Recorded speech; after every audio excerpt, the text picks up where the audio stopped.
je me présente, je m'appelle Gwenaël, je suis le fondateur et CEO d'Intralis, on est basé au Technopole depuis des années. J'ai passé la seconde partie de ma carrière en Grande-Bretagne, à Manchester, pour être précis. D'habitude, je suis seul Gwenaël dans la salle, donc quelque chose me dit que je suis bien rentré au pays. Ma présentation va être en deux étapes. Je vais faire assez rapidement, vu le temps qui m'est imparti, un balayage sur le machine learning et l'intelligence artificielle au service de la santé. Et j'entrerai un petit peu dans les détails sur comment on fait ça à Intralis. D'après une étude de l'agence McKinsey, l'utilisation combinée du big data et de la machine learning appliquée au pharma et à la médecine représente 100 milliards de dollars annuellement. C'est les dernières estimations. Alors qui va en profiter? Bon, tout d'abord le patient, grâce à des traitements plus rapides et plus sûrs, basés sur des données massives et une analyse robuste de ces données, des traitements personnalisés lors de la prise en charge de son traitement, lors de son suivi également. Deuxièmement, les médecins, donc au-delà de ce qu'ils ont apporté à leurs patients, ils sont aussi soumis comme on le sait au bout de l'actualité, à une grande pression, et donc de pouvoir s'appuyer sur des outils d'aide à la décision va les aider à avoir moins de stress dans ce genre de situation. Les assureurs sont également à la recherche d'outils performants pour détecter les aberrations, voire les fraudes. Ils cherchent aussi également à avoir des outils pour la gestion des stocks, par exemple, et limiter les coûts. Et enfin, les régulateurs aussi sont à la recherche d'outils pour, par exemple, s'appuyer sur les données massives qui sont créées chaque jour pour approuver ou pas des demandes de notification. Alors souvent, quand on parle de données en médecine, on pense données patients, mais en fait, dans l'écosystème, ce sont tous ces acteurs qui génèrent des données et qu'on peut utiliser pour mieux servir le patient à la fin, le patient toujours. Donc quelques applications aux pharmaceutiques et à la médecine.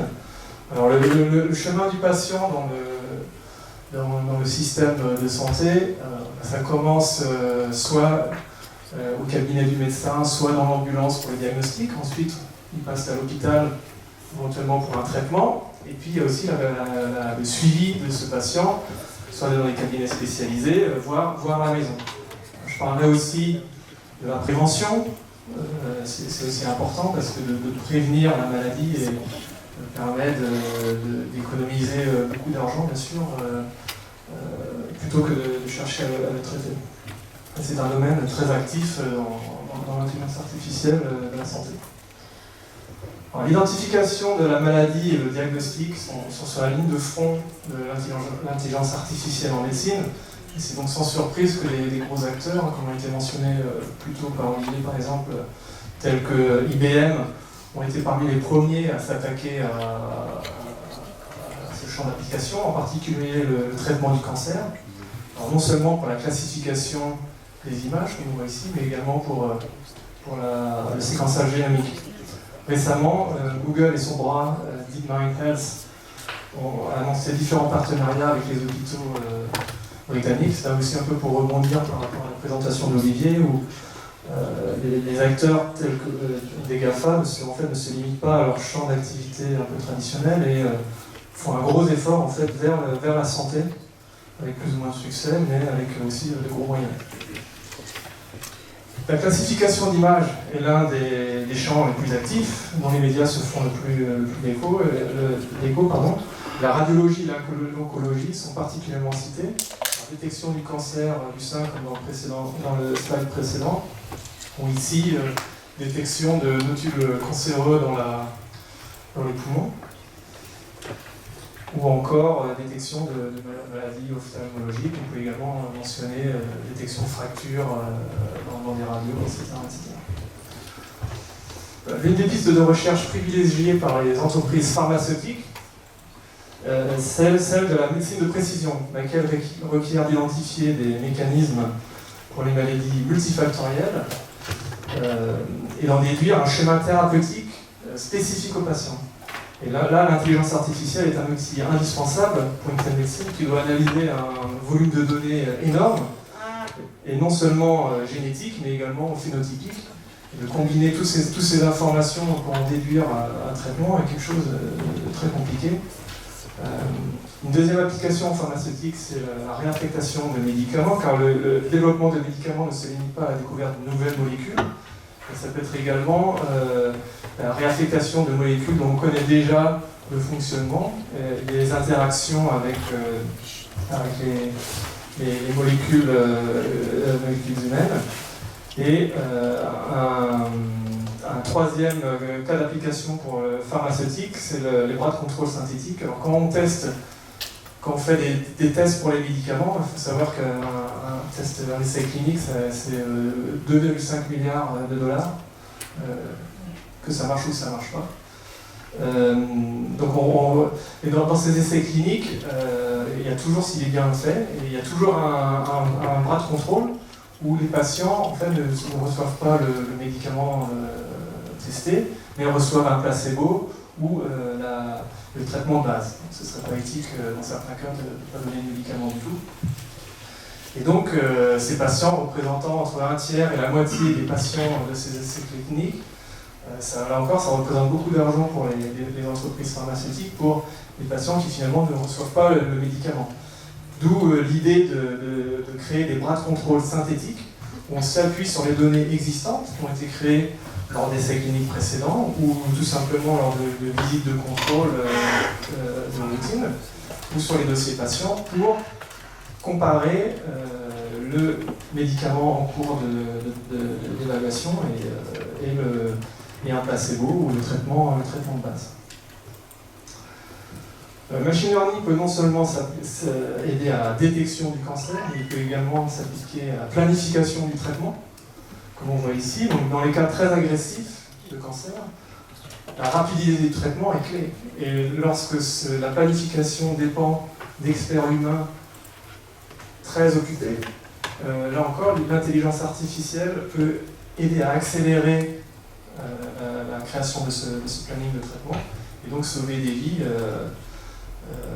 précieuses. Alors, ces traitements eux-mêmes sont très dangereux, les traitements par radiation ou par chimiothérapie. Donc il convient de limiter en particulier l'exposition des organes sains aux radiations. C'est un problème très difficile en fait de se représenter les organes. C'est un problème multidimensionnel, non seulement les organes, les appareils, le volume des doses à appliquer, etc. Et la multidimensionnalité de ce problème est en fait très adaptée à l'intelligence artificielle. Bon, je vais zapper un peu ça pour être un peu plus rapide. Au-delà des applications aux patients, il y a aussi des applications au système, que ce soit au niveau d'un service dans un hôpital, au niveau de l'hôpital, voire au niveau d'une région administrative ou d'un pays. Ces outils permettent d'identifier des erreurs, des inefficacités et d'y remédier. Une autre application, c'est d'anticiper les besoins plutôt que d'y réagir. Et ainsi, encore une fois, sauver des vies ou prévenir des complications. L'objectif de tout ça, finalement, c'est au cœur de tout ça, je dirais plutôt, c'est d'avoir un dossier patient intelligent, au lieu d'être une collection de documents, et plutôt un hub pour récupérer les données, les générer et numériser automatiquement ces données, les classifier de manière automatique si possible, et surtout de faire le lien entre le dossier patient et les diagnostics, voire la planification de gestes médicaux. Donc, Intravis, comme Frédéric l'a mentionné, est une jeune start-up. Les 3 startups présentes aujourd'hui, on est les plus jeunes. J'ai créé l'entreprise en avril 2019. On s'intéresse, on développe des solutions logicielles pour le traitement des accidents cérébraux. Donc, il faut savoir qu'il y a 150 000 AVC par an en France. C'est un accident tous les 4 minutes. C'est la première cause de mortalité chez la femme, c'est la troisième cause de mortalité chez l'homme. Et parmi les personnes qui survivent à ces accidents, 3 personnes sur 5 vivront avec un handicap plus ou moins avancé, avec des conséquences pour la personne, bien sûr, mais également pour les proches. Et donc c'est un véritable enjeu socio-économique. Donc Intradis, à la différence des nombreuses startups qui existent dans le domaine de l'intelligence appliquée à la radiologie, comme a pu être présenté par Olivier précédemment, c'est que nous, on ne s'intéresse pas au diagnostic, on s'intéresse au traitement. C'est une très grosse différence avec l'ensemble des startups qui existent aux États-Unis ou en France ou dans d'autres pays. On est les seuls sur ce domaine en ce qui concerne les AVC. Et donc, c'est un logiciel qui va venir s'intégrer dans une salle de traitement comme celle-ci. Donc ça, c'est une salle qui est assez proche de la salle qui existe à la Cavale Blanche, à nord-ouest. Et l'objectif du médecin, du radiologue, c'est de traiter ici un anévrisme, c'est cette poche en haut à gauche, qui est donc une malformation, on va dire, de l'artère qui risque d'éclater à tout instant, avec des conséquences, si elle éclate pour le cerveau, assez dramatiques.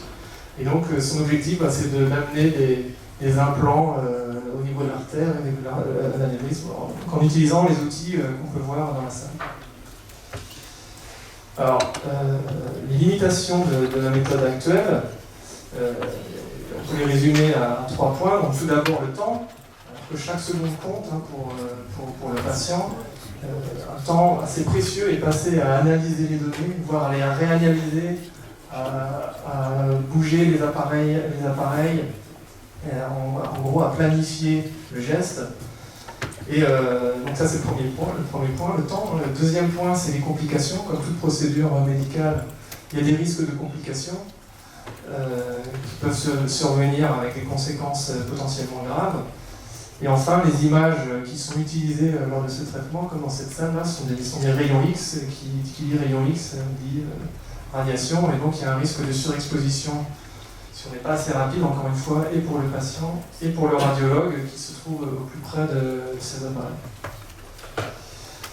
Donc demain, grâce à Intradis, la salle d'opération des AVC sera devenue non seulement intelligente, mais également communicante, avec le médecin et son équipe, et avec l'hôpital. Et Intradis, c'est donc l'intelligence artificielle au service de la victime des AVC.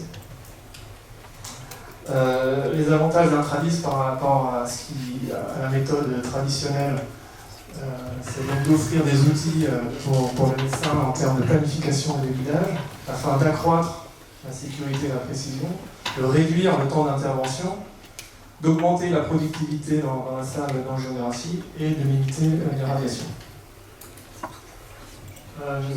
Donc, pour rentrer un peu dans les détails du traitement de l'anévrisme, il s'agit pour le... Je vais lancer une petite vidéo. Pardon. Voilà. Donc, il s'agit pour le radiologue de traiter cette petite poche là qu'on voit en haut au milieu. Là. Et quand il fait cela, il doit utiliser des implants. Ok, excusez-moi. Il doit utiliser des implants, comme on voit ici. Donc ces implants sont bien sûr très petits, ils sont de 10 mm, ils vont rester dans la tête du patient. Et donc il doit choisir parmi tous ces implants quelle est la meilleure combinaison pour un patient spécifique. Donc il va s'appuyer sur le dossier du patient, sur des visites cliniques, il va s'appuyer sur des images qui ont été faites avant l'opération, de type scan ou IRM. Et il va également s'appuyer sur les images qui sont faites dans la salle. Donc là on voit l'arbre artériel dans le cerveau d'un patient. Et Intradis va s'appuyer sur toutes ces données pour fournir un outil de planification, c'est-à-dire le choix du matériel parmi les centaines de références qui sont à la disposition à chaque instant pour le radiologue, et surtout le choix de la stratégie. C'est-à-dire c'est pas le tout d'avoir le matériel, mais il faut savoir dans quel ordre l'utiliser, encore une fois au vu de chaque patient. Et une fois que cette planification a été validée par le radiologue, et c'est toujours une aide à la décision, Intralis offre des outils de guidage pour que le radiologue puisse appliquer cette stratégie le plus efficacement possible. Et une fois que le patient a été soigné et est rentré chez lui, on offre des outils de suivi du patient. Alors les contraintes qui sont vraiment propres au domaine médical et à Intralis en particulier, c'est que, on rejoint un peu les questions d'éthique tout à l'heure, c'est que on parle de données personnelles, donc il y a une très forte réglementation, un règlement général sur la protection des données qui est général à toute collecte de données, mais il y a également une forte demande d'anonymisation, c'est-à-dire que nous, à Intralis, on ne sait pas quel est le nom du patient, on n'a pas accès à cette information. Donc, deuxième chose, c'est qu'il faut bien sûr avoir le consentement du patient, un consentement informé. D'un point de vue un peu plus technique, c'est qu'il faut aussi s'assurer que les données soient génériques, on a déjà parlé de ça, en termes de genre, en termes d'origine, en termes de sexe. Et Intralis a des visées internationales, donc il s'agit de s'assurer que les algorithmes s'appuyant sur ces données soient le plus génériques possible. Les données sont vraiment très très hétérogènes, il ne s'agit pas de traiter juste des images, on va dire. Il y a des données chiffrées, des données quantifiées en termes de volume, en termes de surface, en termes juste d'échelle d'évaluation du spécialiste. Donc, très hétérogène et aussi très grand. Donc, rien que pour un patient, on peut avoir plusieurs centaines de gigas. Un scan, ça représente énormément de données. Et pour un seul cas, on a plusieurs de ces scans. Donc pour surmonter, on va dire, ces difficultés, j'ai mis en place, avec le CHU de Brest, on a mis en place un partenariat dont je suis très fier. C'est chercher avant tout un partenaire local, mais aussi un partenaire qui s'implique dans l'innovation. Et grâce à ce partenariat, on a mis en place trois points. Donc un accès privilégié aux données, images et cliniques, encore une fois dans le respect des régulations existantes. On s'appuie sur l'expertise du CHR sur ces régulations. Et puis on a aussi accès à la salle de neuroradiologie qu'on pouvait voir tout à l'heure, en collaboration avec l'équipe clinique du professeur Latric, le chef de service de la neuroradiologie internationale ici à Brest. Donc pour conclure, Intralis collabore avec le radiologue, on ne cherche pas à remplacer le radiologue, on cherche à l'aider, en particulier dans ses décisions. Et il est important de noter qu'à tout moment, le radiologue garde le contrôle complet de la procédure et peut revenir en mode normal, on va dire, s'il juge la situation nécessaire. Donc, comme l'a dit Frédéric, Intralis est soutenu par la Technopole Brest-Thiroise, également par la BPI France, par la région Bretagne, et puis on est incubé à l'INT Atlantique. Je vous remercie de votre attention. Si vous avez des questions, je suis bien sûr ouvert à toute discussion. Merci.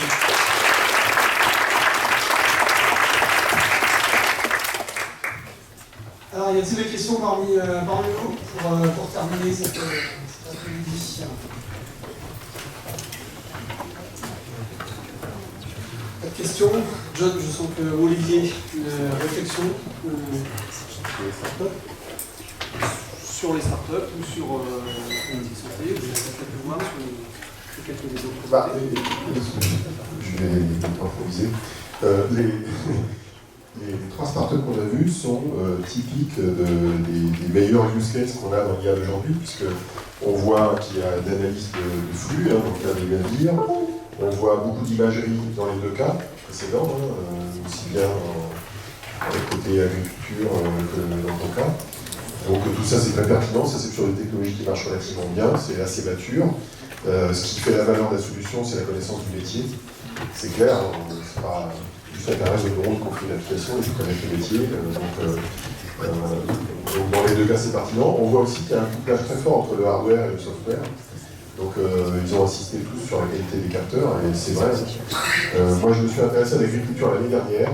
On m'a demandé de faire une conférence sur le sujet en Normandie, et j'ai été intéressé à l'analyse hyperspectrale et multispectrale. C'est incroyable ce qu'on peut dire avec les capteurs dans ce côté-là. Donc ils créent de l'information visuelle encore plus riche pour être exploitée ensuite en imagerie aérienne. Donc j'ai tendance à dire que l'innovation dans l'IA ne doit pas être découplée de l'innovation dans les secteurs adjacents. C'est-à-dire qu'il faut innover en parallèle entre le software, la data, dont on a vu l'importance de la qualité, dans les capteurs, les composants électroniques, les télécoms qui jouent un rôle, il faut prendre en compte. La cybersécurité, qui est un sujet extrêmement important pour que les données qui se baladent ne soient pas piquées, pompées, piratées, modifiées en cours de route dans le circuit, soit dans le circuit d'alimentation de l'IA, soit dans l'exploitation après. Donc j'ai tendance à trouver que l'IA doit s'intégrer dans une approche très pluridisciplinaire, ce qui est très bien pour les écoles d'ingénieurs généralistes comme disait en fait. Il ne faut pas se cantonner à une seule techno, il faut vraiment tout regarder en parallèle. Et c'est vrai aussi pour les entrepreneurs, les CTO, les ingénieurs qui vont dans les startups comme la tienne. Donc bravo à tous les trois. Allez, merci à tous. Je vous propose qu'on s'arrête là.